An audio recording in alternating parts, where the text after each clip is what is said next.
most of the UK is poorer than the poorest state in America, which is Mississippi. Yeah. How much of a joke is that? Tax is going up. Government's making less revenue from that tax because people are buying less. They don't have the spending power. That is full-blown recession scenario. We're a broken nation. There's no going back. Like, genuinely, there's no going back. Leave ASAP.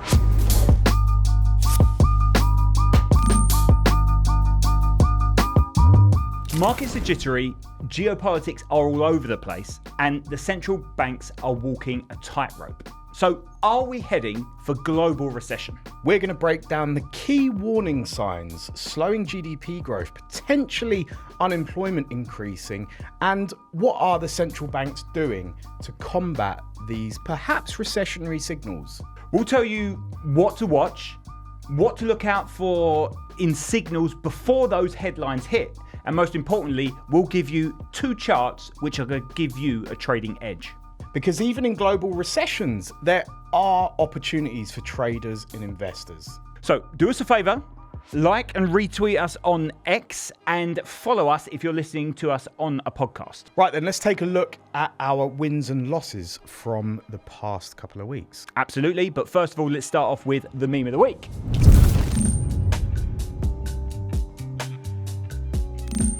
So, David, what is the meme of the week? So it's showing 2 cities, one that's basically on fire, destroyed, ravaged, and then another one that looks like a futuristic utopia. Next to the one that's ravaged, it says the world with Bitcoin below the 200 daily moving average.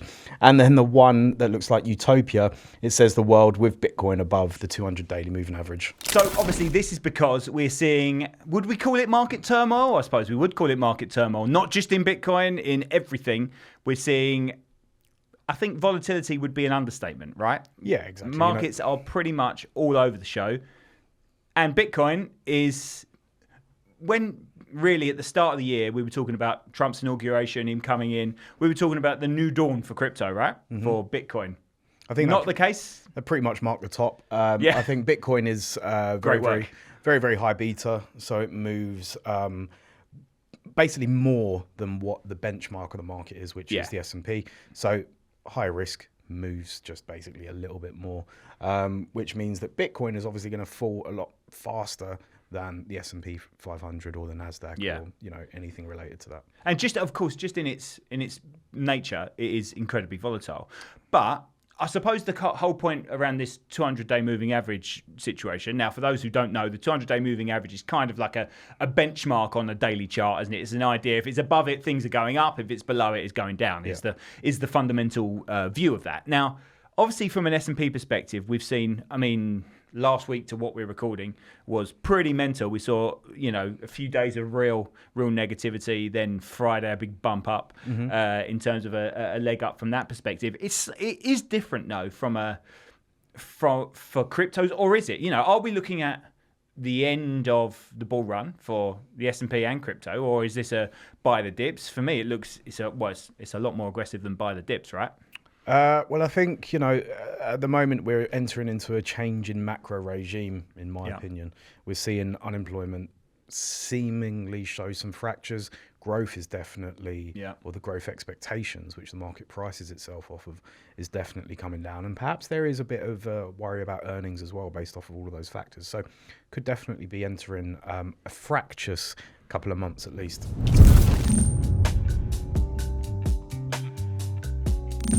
The tweet of the week kind of goes back into this theme, doesn't it? Because, and we spoke then about Trump's inauguration. So this tweet of the week says it has a list of things that happened under Joe Biden and a list of things that happened under Trump. The things that happened under Joe Biden: record high stock market, record job growth, record low unemployment, growth, wages, and manufacturing all up.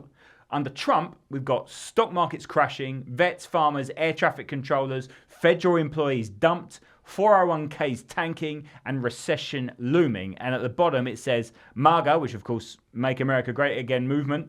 This is what I voted for. So, there's no doubt that in the US, Trump voters don't care about this stuff. They're still very much Trump is God sort of view. But obviously, and it's very early days. He's been in power, less than 100 days or 2 whatever months. it is. Yeah. So is this just the pain of unwinding what Trump says, unwinding what happened in the previous regime, or is this just typical Trump throwing all sorts of stuff out, his normal rhetoric? We've seen all this before, right? We've seen trade wars before. We've seen tariffs aggressively done exactly the same way. But I'd say what's different this time is that other countries kind of know, from a trade war perspective, they know what's coming. They're ready to retaliate to him. And the rest of the world is kind of not buying into what Trump is this time from a market perspective. Well, the rest of the world actually has higher tariff barriers than the US does. Yeah. And so what they're actually throwing their toys out of the pram over is that, their policies are effectively being equalized. I think all we're seeing at the moment is a change in regime and a change in US philosophy. Yeah. So that is for sure. Where before it's been very much about globalization, now Trump's looking more inward and he's saying, okay, well, we have to try and protect the interests of the US. Whether you agree with that or not is a completely different story, but it's the way that people are perceiving this in the market. Yeah. If you take the Doge example, for instance, that has always been one of my biggest concerns with sort of topping out the market, because if you consider during Biden's regime, that record low unemployment has actually been propped up by mostly government job hiring. And so Trump's now reversing that.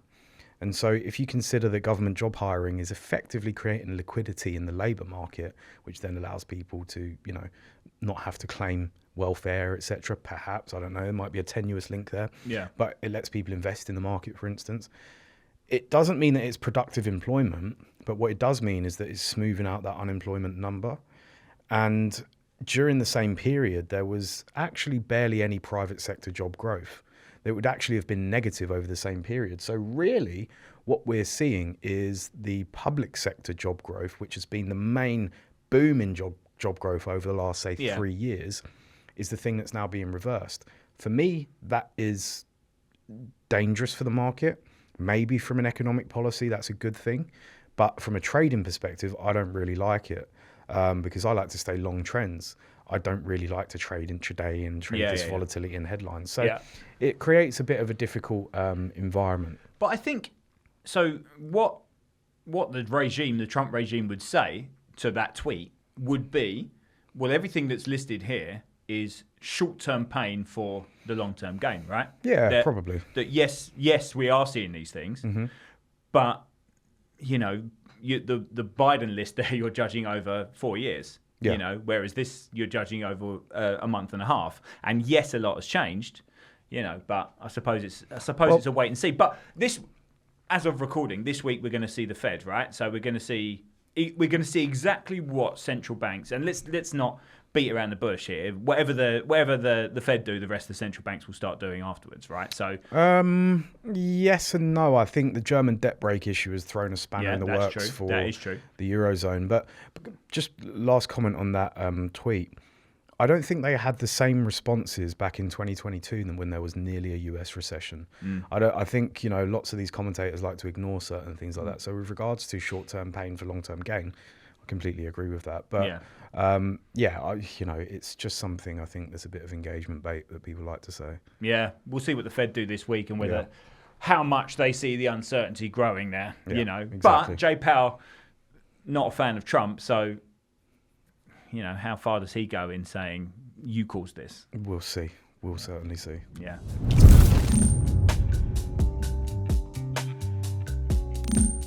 Okay, so we'll go on to winners and losers from our last episode. So first one we've got here is HSBC. Now we spoke about this last week. This has been pretty nice, right? It's done about 2%, 2-3%. 2% for a stock in 2 weeks is pretty decent. Not bad.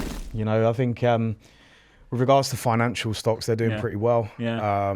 I think there is some element of people are still unsure of where interest rates are going to land to the downside. And so I think there's a bit of betting via being long financials that interest rates are going to stay elevated for a little bit longer. Not sure why, because I don't buy any inflation argument. However, I didn't buy the transitory. Oh, sorry, I bought the transitory inflation argument back in 2020, and I was completely wrong. So yeah, but the inflation situation is down to the tariffs, right? That's the simplistic view of it. Is that the Fed are thinking you're adding tariffs, that just drives prices up. The simplistic view is what all the headlines and say what the news will say is whether the end consumer is the one that gets hurt by trade wars because it just drives prices higher. Yeah, to an extent. I think in this case, actually, for financials, it's the European situation. Yeah. With European yields higher, so that's dragging sort of aggregate global interest rates a little bit higher as well. Not necessarily US interest rates though, but HSBC isn't that big in the US, so it's really benefited from that European yield boom. Yeah, so nice little jump there from HSBC. The other one was Nokia. Now, we spoke about Nokia last week due to, obviously, there's a few different things going on there. There's a lot of cloud work that goes on with Nokia, which is probably one of the reasons that it jumps high. It's not done too much over the last few weeks, but this is it's done nearly 3%. But it's going up and to the right? Yeah. So this is one of those. Literally all I care about. Yeah, up and to the right. Basically all I care about. Next chart. Another funny thing is that Drake's got a Nokia 3210. has released a song called Nokia. Oh. And there's a weird thing with modern pop culture, obviously, whereby if something is memeable, it's probably going to go up. And the fact that one of the hit songs for the summer is going to be called Nokia, I think actually provides quite a big support there. Have you bought a Nokia? I know it sounds stupid. But my gut feel is probably my edge in trading. That is normally what it is. Probably because I've seen so many things happen like this in the past. But is there a meme coin around Nokia? There probably is, yeah. Definitely. Is. Drake holding a 3210. There you go. I think Nokia from a perspective of it has all of that infrastructure ready basically for the cloud stuff, ready for a load of different things. It's a nice price. I think it's got legacy behind it, so it's got space. And as we said, it's we come back to this trade strategy a lot, don't we? Yeah. 52-week highs. There you go. Up and to the right. Exactly. So there it is.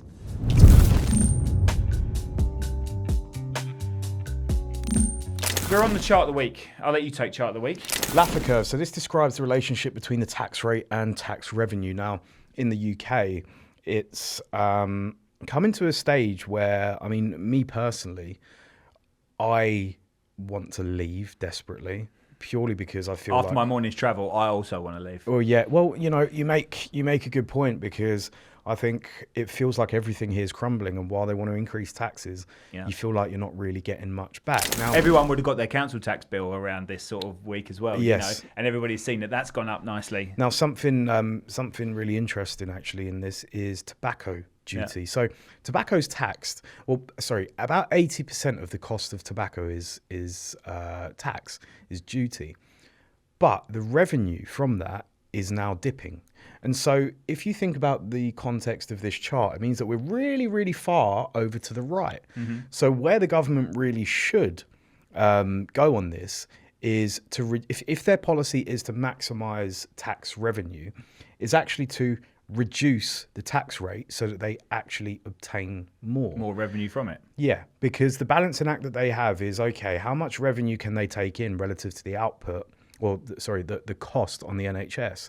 Now, we might actually be beyond the phase where the cost is less than the revenue of the tax take, which means that there's a negative. Why would tax rates be going up, but the government making less revenue from tax? What's the fundamental reason behind that? Because slightly fewer people are purchasing those products, but in tobacco, there's actually been a massive black market that's been created.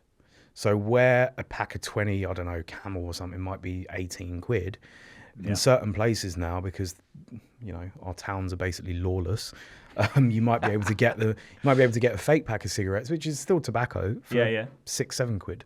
It's happening a lot. Yeah. So there's been data that's been released just in the last week or so has confirmed the massive black market, and this is purely because people don't really want to pay that much. Of course. But what's happening is, taxes and basically prohibition creates a black market. Yeah. And you can extrapolate this out to sort of the real economy as well on a wider scale. One of the big things that's kicked up recently is PIP, personal independence payment claims. Now, the increase in personal independence claims has been huge over the last few years. Now, in my view, what this is actually identifying is that people are preferring to forgo work because they don't necessarily see the benefit of actually being productive versus what they can get from the state. Yeah. Now, this is purely due to tax, in my view. People feel like they're being taxed so much relative to what they can actually provide. And so they're thinking, what's the point? Now, I do think there are a lot of scroungers.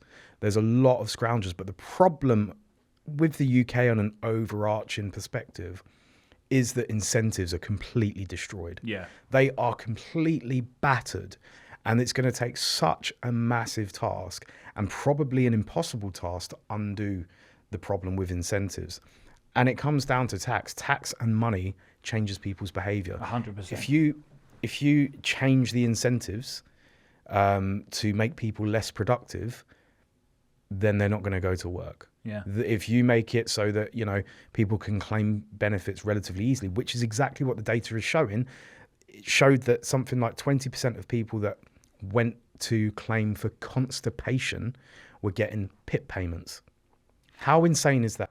But this is a purely, so this whole chart and this whole phenomenon that tax is going up, government's making less revenue from that tax because people are buying less, they don't have the spending power. That is full-blown recession scenario. Well, it's not just recession scenario, it's nation and economic collapse scenario for the long term. It's not just a 1 or 2 year issue. Yeah. What we're seeing now is a dependent state, a state where citizens are dependent. If we go outside our bubble of London, there are places in the UK which are poorer, and most of the UK is poorer than the poorest state in America, which is Mississippi. Yeah. How much of a joke is that? There are cities in the UK which are basically just lost places. Up north, for example, plenty of lost places. The north-south divide has been something that's gone on for decades, obviously since like Thatcher and the coal mines, or even before then. But I think more recently it's become an even bigger problem. Yeah. And I don't see a way out of it because we've created people that are completely dependent on the state. But this isn't just happening in the UK, right? It's not, but it's a very, very UK-specific problem, especially over the last 3 or 4 years. Yeah. If you compare the increase in long-term sickness in Germany to the UK, the difference is like 3 or 4 times in the UK over the last 3 or 4 years specifically. Wow. We're a completely broken nation. Yeah. Completely broken. Okay, on that cheery nice note, let's move nice. to the unemployment rate. Yeah. So unemployment rate is back at, levels which would suggest it needs to start ticking back up again. The interesting thing, though, is, in the context of what we've been talking about with long-term sickness, those people actually aren't included in the unemployment rate. But unemployment rate now is pretty much at what do they class as total employment? I can't remember it's what. Like 78% is the activity of the UK. Yeah, so you can. It's low, right? So but if you describe the situation that we've got going on here, then this is a slippery slope, right? We're a broken nation. There's no going back. Like, genuinely, there's no going back. So if you're a young person, look to leave ASAP.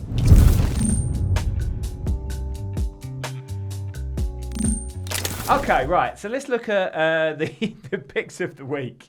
We'll start off with Deutsche Bank. So obviously we were talking financials earlier, right? Mm-hmm. There's 2 points, I suppose, to Deutsche. We were talking about HSBC, the fact that financials are pretty nice at the moment for a number of reasons.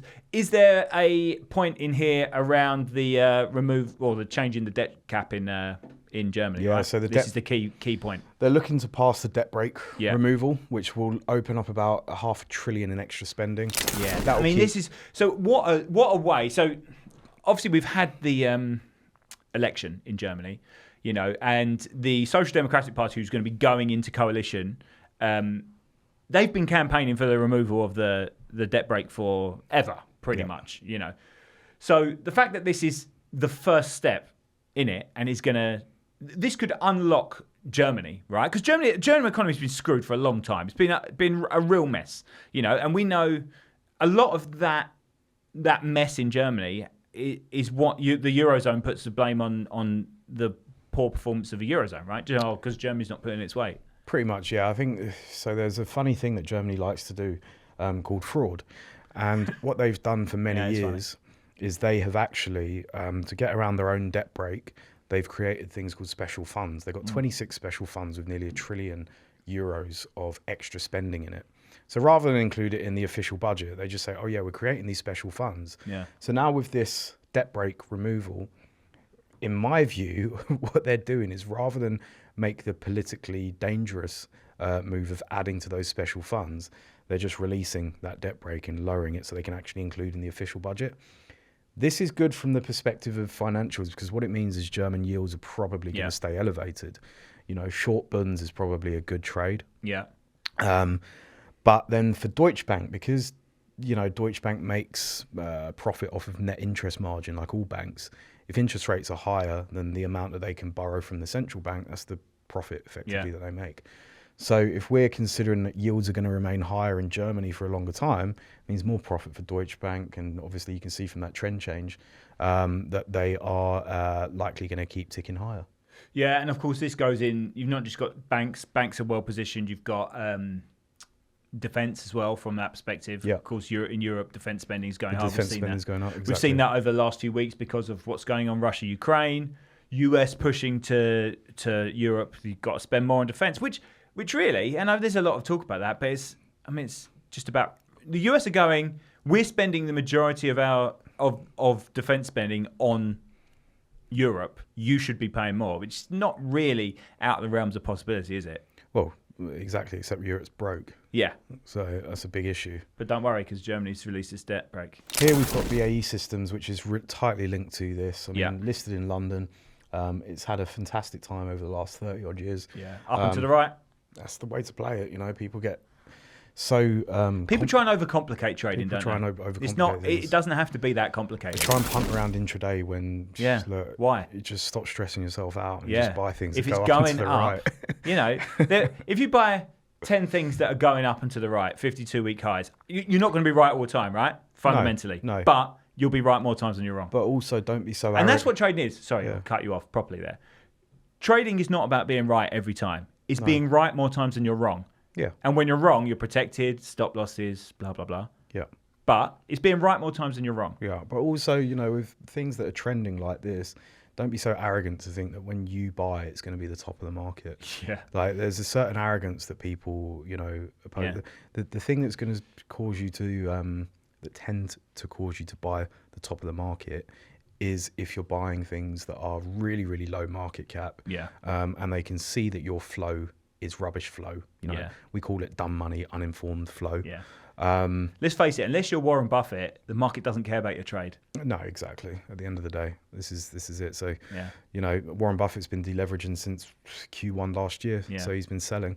And he's doing pretty well right now, to be fair. That turns out to be a pretty good call. It's like he knows what he's doing. He's the only billionaire out of the top 15 that actually has a positive return this quarter. So, do you agree with us? You know, are we heading for recession? Is it all as negative as what we just said? You know, that was a pretty negative 25 minutes that we've gone for there. But, you know, is that the case? But whatever you think, you know, like, retweet, repost, whatever it is on X. Follow us on whatever podcast you're listening to us on, and we'll speak to you next time.